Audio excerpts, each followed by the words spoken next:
For the typical person on the street, 2015 is not going to be fun. As I say, whether it's 1.5% or it's 2% or it's 2.5%, we've gotten used to 4% plus growth in this community, and people are going to notice that the economy's lost a lot of its vibrancy, and we're going to see some negative developments in the labor force employment side of the economy. I'm expecting oil to recover to $60 plus by the end of this year. Moving forward, it's going to accelerate up to around $70 in 2016, and then move up to around $80 in the medium term out to 2018, 2019, 2020. And the $80 level is important to keep in mind, because going back to that production cost chart, $80 means that there is going to be slower investment in the oil sands than what we've experienced over the past half decade. And that has some negative implications for the outlook for the province in terms of longer term growth. Interest rates are going to start to move up at the end of the year.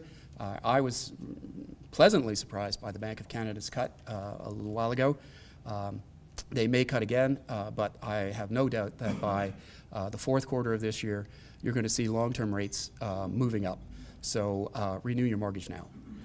We're going to be running unemployment rates towards the end of this year well in excess of 5.5%, somewhere between 5.5% and 6%. And again, people are going to notice that, and particularly for young people leaving university, for those who perhaps don't have great skills or background, it's going to be a much tougher employment market than what we've gotten used to over the past 5 years. So higher unemployment, slower population growth, slower economic growth. When we get out to 2016, 2017, watch out, because slower population growth will mean looser housing market.